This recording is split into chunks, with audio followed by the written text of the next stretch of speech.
मैं आपको एक पैगाम ये देना चाहूँगा कि ये जो बच्चे आपकी निगाहों के सामने हैं, जिनके सरों पर दस्तारे हिफ्ज़ का ताज रखा जाएगा, हाफिज़ कुरान हुए हैं।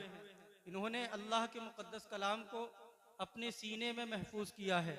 हमारी कौम के हर बच्चे को कुरान शरीफ जैसी अजीमुशान किताब को समझ करके पढ़ना चाहिए।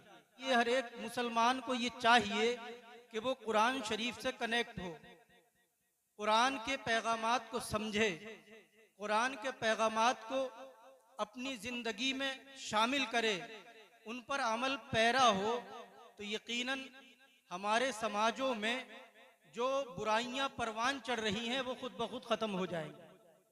आप देख रहे हैं हमारे समाजों में नौजवान लड़के जो अदब से, तहजीब से और एक मुसलमान का जो जिंदगी गुजारने का किरदार तरीका होना चाहिए उससे बहुत दूर है।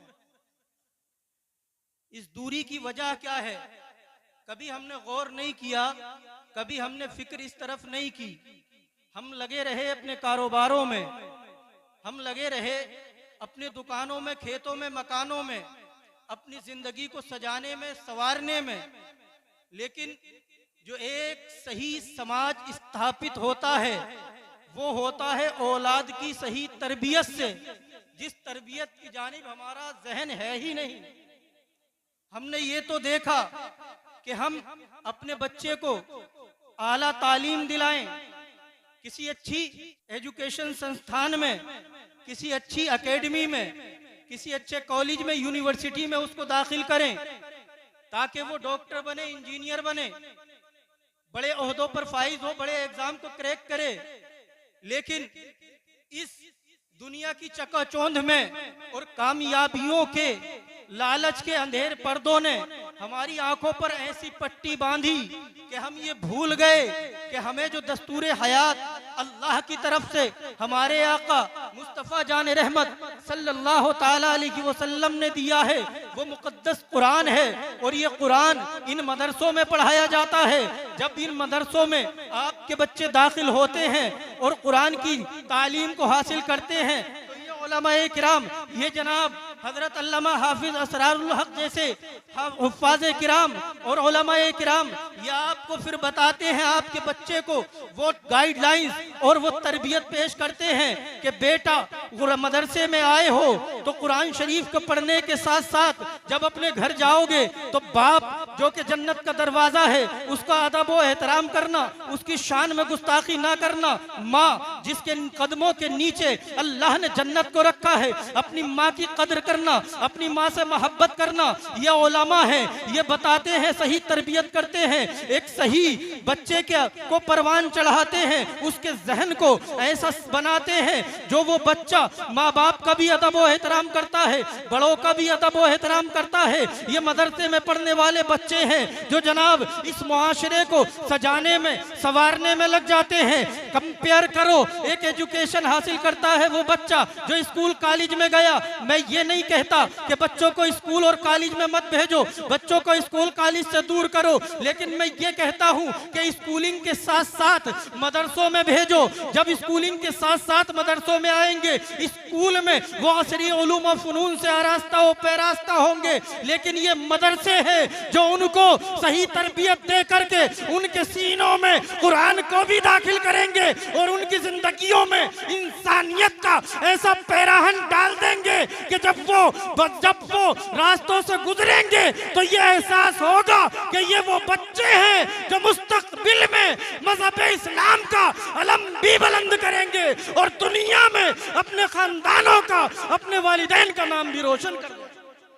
मैं ये कहना चाहता हूँ, आप सोचते हो कि मदरसे में पढ़ने वाले पीछे रह जाते हैं। जो मदरसे में पढ़ेगा वो बीटेक नहीं कर सकता, जो हिफ्ज़ कुरान करेगा वो इंजीनियर नहीं बन सकता, जो हाफिज़ कुरान बनेगा वो MBBS नहीं कर सकता, जो हाफिज़ कुरान बनेगा वो UPSC का एग्जाम क्रैक नहीं कर सकता, जो हाफिज़ कुरान बनेगा वो सरकारी डिपार्टमेंट के ओहदे में जाकर के जॉब हासिल नहीं कर पाएगा। लेकिन मैं ये कहता हूँ जिसने कुरान पढ़ लिया, दुनिया का कोई भी एग्जाम हो, कसम खुदा हमने मुशाहिदा किया है, हमने देखा है पिछले इम्तिहानात में इन्हीं मदरसों के बच्चे थे कि हिंदुस्तान का टॉप मोस्ट एग्जाम यूपीएससी में मदरसों के बच्चों ने यूपीएससी को पास किया था।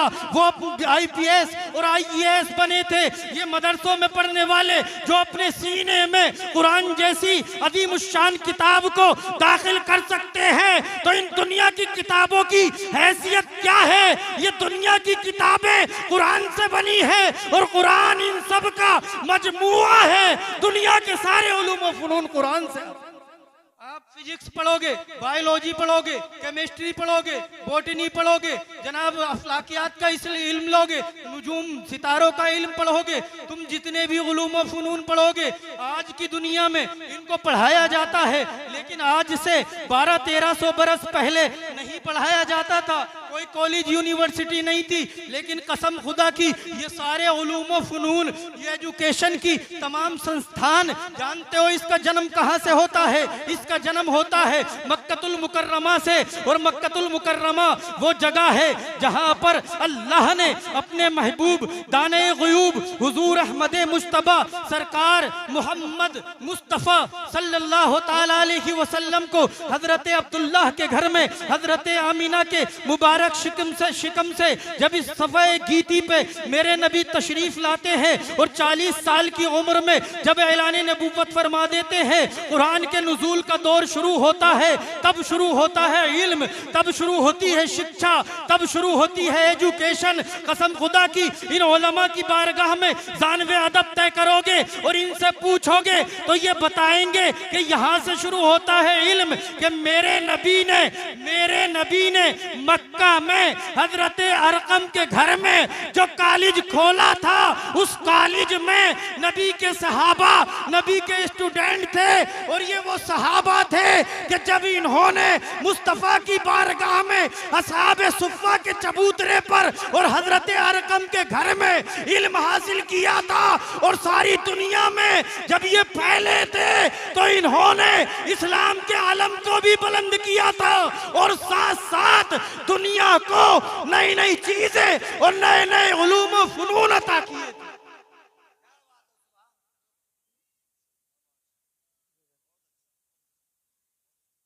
तो ये मदरसे हमारा बेस है, हमारी बुनियाद है। इनसे कनेक्ट रहो, इनसे जुड़े रहो, मदरसों के करीब रहो, उलमा की कदर करो, इज्जत करो, अदब व एहतराम करो, इनकी बारगाह में हाजिर हुआ करो, इनसे मसाइल पूछा करो।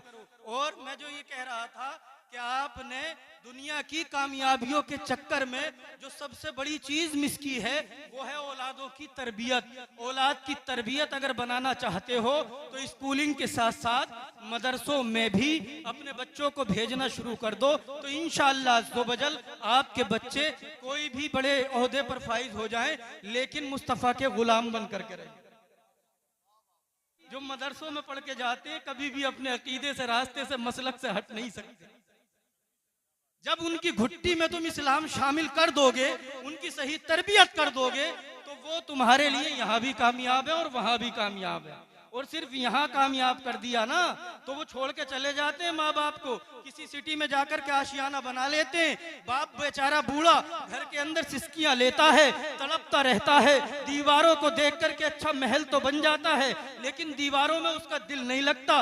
फर्श पर, टाइल्स पर और बड़े बड़े नरम गद्दों पर लेट करके भी उसे सुकून नहीं मिलता। क्यों नहीं मिलता? औलाद दूर हो गई है। अगर औलाद को अपने करीब करना चाहते हो, कुरान सीखना सिर्फ ये नहीं है, यहाँ भी कामयाब और वहां भी कामयाब। यहाँ भी तुम्हारी औलाद तुम्हारी इज्जत करेगी और बरोज़े क़यामत ये बच्चे जिन्होंने हिफ्ज़ कुरान किया है, इनके वालिदैन के सरों पर जो ताज रखे जाएंगे ना, तब एहसास होगा कि अल्लाह तू हमें फिर जिंदगी अता कर, हम दुनिया में जाएं और अपने बच्चों को हाफिज़ कुरान बनाएं।